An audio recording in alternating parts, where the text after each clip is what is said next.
Halo guys, jumpa lagi di Ruang Senja ID. Pada kesempatan kali ini kita akan membahas tentang keluh kesah selama pemakaian kurang lebih 2-3 bulan sebagai daily driver memakai HP Redmi Note 10 di tahun 2022. Mungkin teman-teman di sini juga sudah banyak yang punya HP ini atau mungkin malah ingin beli di tahun 2022 ini.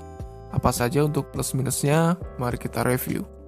Just info, untuk Redmi Note 10 ini sudah berhenti produksi sejak tahun kemarin, dikarenakan kelangkaan pasokan chip Redmi Note 10, kata Country Director Xiaomi Indonesia. Untuk unit yang saya pakai di sini warnanya Onyx Grey. Memang sudah agak lecet-lecet, ya karena maklum pemakaian laki-laki ya, sering jatuh juga dari meja.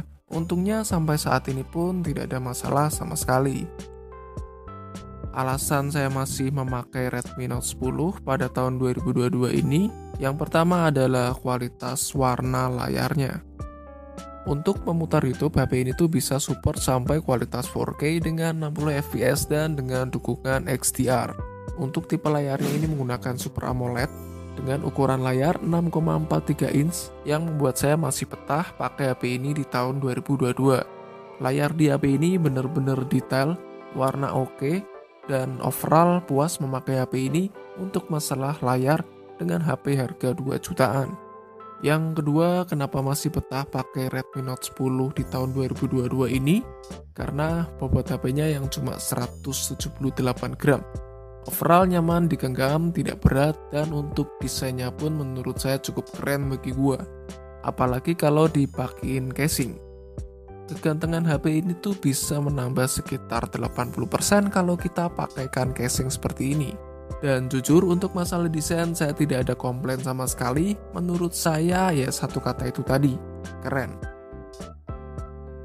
Dan alasan ketiga masih pakai HP ini itu adanya fitur dari game turbo yang bisa kita ubah settingan warnanya sesuai dengan selera kita, yang dimana untuk fitur ini tuh sangat jarang sekali kita temukan di HP tipe lain.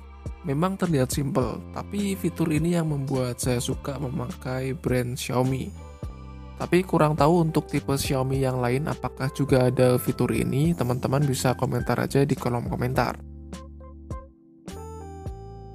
Untuk alasan keempat saya masih memakai HP ini yaitu videonya yang sudah support 4K dengan 30 fps. Yang dimana untuk videonya itu jernih dan untuk hasil foto-fotonya itu juga bagus. Untuk versi MIUI di sini aku pakai yang MIUI Global versi 12.5.4 stabil dan sudah menggunakan versi Android 11, dan ini untuk versi MIUI-nya juga sudah versi terakhir. Jadi kalau kita cek di sini sudah tidak ada update lagi teman-teman.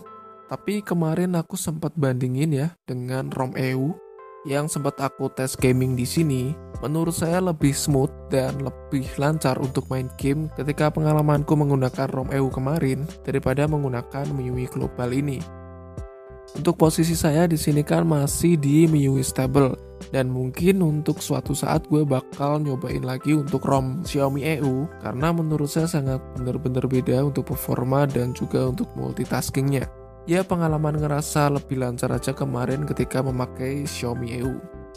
Untuk Redmi Note 10 ini memiliki prosesor Snapdragon 678, yang dimana untuk game Mobile Legends sudah bisa settingan ultra, yang dimana untuk performanya menurut saya memang agak kurang ya, secara memang ini bukan HP untuk gaming.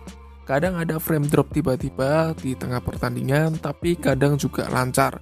Jadi seperti tidak konsisten. Apa kalian juga pernah mengalami? Kalau iya komentar aja di kolom komentar. Tapi saat pindah di ROM EU kemarin bener-bener lancar sih untuk gamingnya. Malah berbeda saat saya menggunakan ROM global ini. Terasa kurang smooth dan memang kadang ada patah-patah. Dan memang untuk game ringan pun juga kadang kurang smooth. Kurang lebih seperti ini untuk performanya. Lalu kalau masalah suhu dan baterai di sini saya tidak ada masalah sama sekali.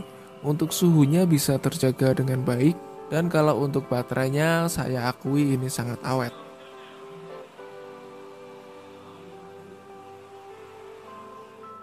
Alasan masih pakai HP ini ya karena slot SIM cardnya yang bisa dual SIM dan kapasitas penyimpanan yang masih bisa cukup lega karena bisa ditambah dengan slot memori eksternal.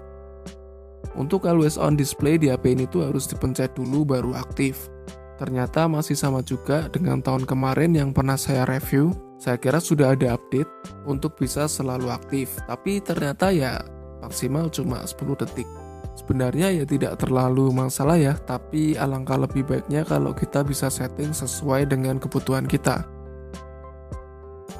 Lalu untuk alasan terakhir saya masih memakai HP ini yaitu adalah HP ini sudah support fast charging 33 watt. Jadi biasanya aku cuma cas itu sekitar 1 jam, kurang lebih 1 jam dalam keadaan layar off. Dan untuk fast charging ini menurut saya sangat membantu sekali. Jadi untuk kesimpulannya HP ini tuh cocok buat siapa? Buat kalian yang suka sosmed ya, karena untuk kameranya ini menurut saya cukup oke. Lalu untuk multitasking juga tidak ada masalah. Lalu kalau kalian ingin beli HP ini buat ngegame, tentunya game berat, ini kurang recommended. Karena menurut saya untuk Snapdragon versi 6 itu bukan buat gaming. Dan mungkin kurang lebih seperti itu untuk pengalamanku memakai HP Redmi Note 10 ini selama kurang lebih 2-3 bulan.